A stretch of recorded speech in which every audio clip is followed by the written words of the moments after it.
Rocky seperti kita bahas kemarin itu kan ada dua kasus yang menarik ya, kasus Habib Rizik Sihab dan kasusnya Hasto. Habib Rizik Sihab tapi tadinya sih saya pikir mau landai-landai dulu gitu karena dia seperti dibilang menantunya dia aksi pertamanya itu akan hadir di aksi bela Palestina. Ternyata kemarin langsung ngegas, langsung bicarain soal KM50 yang dia bilang akan dia kejar dunia dan akhirat gitu. Ini pasti langsung itu banyak alarm-alarm di kantor-kantor intelijen berbagai negara-negara langsung mulai menyala, antena juga udah mulai dibuka itu, Bung Rocky. Sementara Hasto kemarin ini menarik karena ternyata dia ngaku bahwa dia dibiarkan kedinginan gitu selama 1,5 jam dan kemudian handphonenya juga disita gitu. Jadi sebenarnya dia ini tersangka atau saksi ya kira-kira. Ini soal Habib Rizik dulu itu kan kita bisa prediksi bahwa watak Habib Rizik nggak mungkin berubah itu, dan ideologi dia juga udah di situ kan. Dia justru jadi penanda pada Republik hari ini bahwa ada orang yang betul-betul kukuh pada pendiriannya tuh. Dia mau disebut apa? Teroris, kriminal, kan udah bebas tuh. Jadi kita mesti hormati juga bahwa Habib Rizik kembali dengan pikirannya sendiri kan. Itu yang sering kita katakan, dia badannya bisa dikurung tapi pikirannya nggak mungkin dikurung itu. Jadi dia berhak bahkan untuk membayangkan negara Islam misalnya. Itu nggak ada soal kan bagi sebuah negara demokratis kan. Yang tidak boleh adalah kalau itu aksinya itu atau pikirannya itu berubah menjadi tindakan kekerasan. Kalau itu tindakan politik yang nggak ada soal juga. Karena kita sudah sepakat bahwa semua pikiran yang tumbuh di dalam era demokrasi, era reformasi, tidak boleh dijadikan sasaran delik. Nggak ada delik di dalam sistem demokrasi itu, politik itu nggak mungkin dijadikan delik. Karena justru dengan politik yang majemuk itu, kita lihat bagaimana visi-visi paling radikal pun diucapkan di dalam sistem demokrasi. Jadi kita hormati pikiran-pikiran Habib Rizik itu. Apapun orang mau kritik. Karena kalau orang barusan kemarin setelah kita tayang, orang udah maki-maki saya. Itu dulu bela Habib Rizik. Bukan, saya nggak bela Habib Rizik. Saya bela hak setiap orang untuk mewujudkan idenya tuh. Idenya itu tetap ide. Kan buat membuat ide itu turun mesti ada pelembagaan politik, organisasi, ada dana segala macam, ada dukungan legitimasi kultural. Itu juga sulit betul. Tetapi sebagai ide itu harus diucapkan. Kan orang itu manusia critical analysis terhadap Habib Rizik atau alasan untuk membubarkan FPI. Jadi sekali lagi nggak ada urusan personal. Ini semua hanya untuk menunjukkan bahwa konsekuensi dari berdemokrasi adalah kemajemukan pikiran. Konsekuensi dari kemajuan pikiran adalah hormati aja kan. Kan nggak mungkin ada satu pikiran ofisial di Republik ini. Demikian juga pada Hasto tuh. Hasto dia adalah ketua partai, sekjen partai. Di belakang dia ada massa, di belakang dia ada ideologi, di belakang Hasto ada sejarah, di belakang Hasto ada analisis tuh. Jadi kalau Hasto diperlakukan kedinginan di dalam ruangan dan baru diperiksa setelah menunggu 2,5-3 jam, itu kan ada siksaan psikologis di situ kan. Dan itu juga nggak boleh, karena setiap hukum itu menganggap bahwa tidak ada kesalahan sebelum dibuktikan berdasarkan undang-undang yang mengatur kesalahan itu. Itu dasarnya kan, prinsip positivistik dalam hukum tuh. Nah, Hasto itu baru dipanggil sebagai saksi itu, udah disiksa di situ, ajudannya diperiksa tuh. Jadi kelihatan betul bahwa ini diarahkan. Sama seperti dulu Munarman juga diperlakukan seperti itu tuh. Dan sebetulnya ini rejim apa? Kalau rejim hukum, hormati seseorang itu pada kondisi habeas corpus, bahwa dia harus bisa datang di depan pengadilan dalam keadaan yang terjamin itu, bukan disiksa secara psikologis atau bahkan disiksa secara fisik kan. Itu intinya tuh. Apalagi ini soal politik. Soal politik ini kan Hasto, tetapi itu soal politik. Kalau mau nangkap Harun Masiku, tangkap aja. Kalau KPK udah punya novum, punya bukti baru, kan tinggal ditangkap. Jadi kita mau melihat bagaimana keadaan kehidupan setelah pemilu justru memburuk. Kan orang berpikir bahwa setelah pemilu akan ada transisi yang bagus dari Pak Jokowi ke Pak Prabowo. Tetapi ternyata Jokowi masih dendam. Dia kirim lagi sinyal pada KPK supaya si Hasto itu didinginkan dulu tuh. Apa namanya? Ya disiksa secara fisik sebetulnya kan. Nah, ini jadi hal yang nggak masuk akal bahwa seorang sekjen partai bisa digituin. Apalagi kalau rakyat biasa misalnya tuh, itu udah pasti dihajar, dipermalukan segala macam. Jadi sekali lagi kita ingin supaya ada penegakan hukum berbasis aturan undang-undang. Kriminal adalah kriminal, politik adalah politik. Jangan kriminalitas itu disandrakan pada seorang politisi atau sebaliknya. Seorang politisi itu seharusnya tidak digunakan untuk tukar tambah sesuatu yang sifatnya kriminal. Nah, ini klarifikasi Anda ini mestinya tidak ada ya, cukup tidak perlu lagi ada bilang setelah bela Habib Rizik sekarang bela Hasto gitu. Jadi kelihatannya ini manusia-manusia yang di belakang rejim ini itu betul-betul membusuk sebetulnya.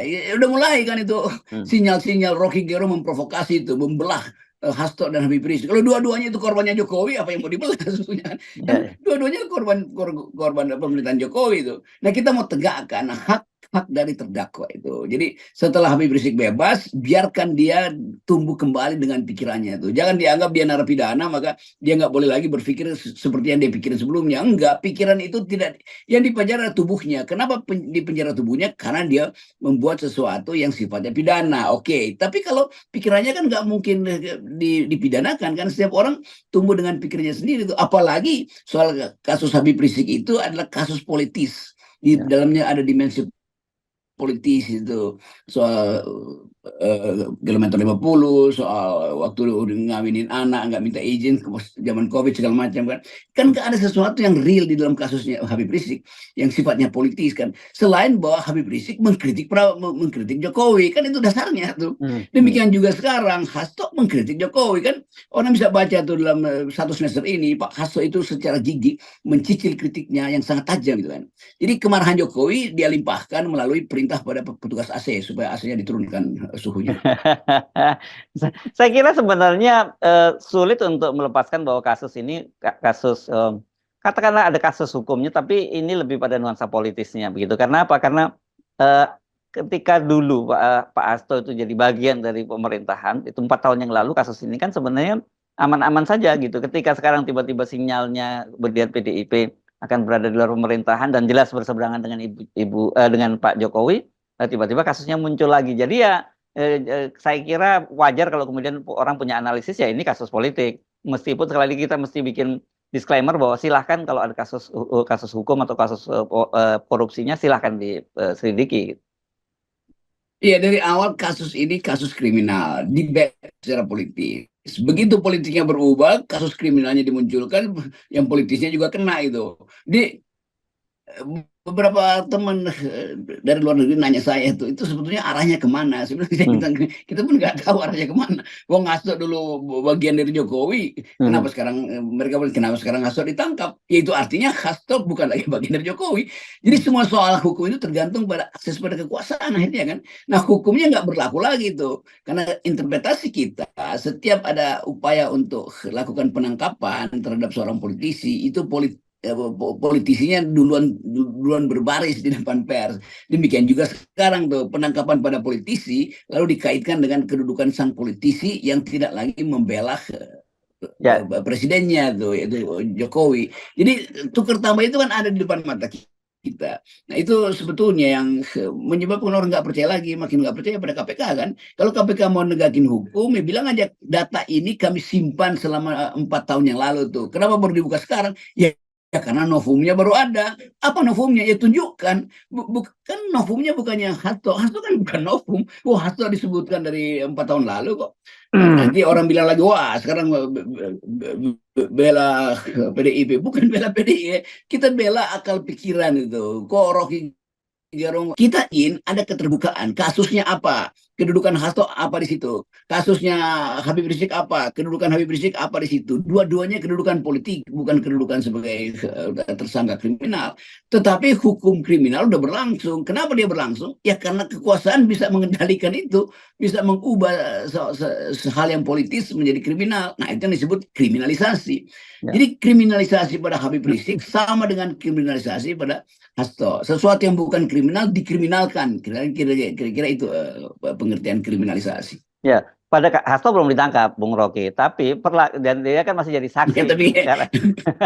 Tapi orang udah melihat ini kelihatannya kalau perlakuan semacam ini bukan saksi dong, gitu ya. Ya itu dasarnya kan. Ngapain saksi? Saksi itu hormati. Dia punya informasi. Justru karena dia punya informasi, disediakan tempat yang layak. ini disiksa di AC dingin dan HP-nya ditahan oleh petugas kan, dipanggil ajudannya. Terus saya lihat nonton itu. Jadi kita mulai lihat bahwa ya kalau begitu dari awal dia udah terdakwa dong, karena itu saya anggap ya dia udah ditahan di ruangan yang tidak layak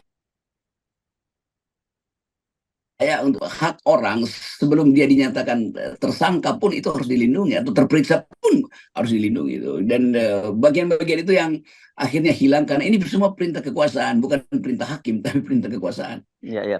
Saya juga menyimak pernyataan penjelasan dari juru bicara di KPK yang menyatakan bahwa itu bukan dibiarkan ditinggalkan sendirian, tapi itu dia diminta untuk membaca, mempelajari BAP-nya gitu.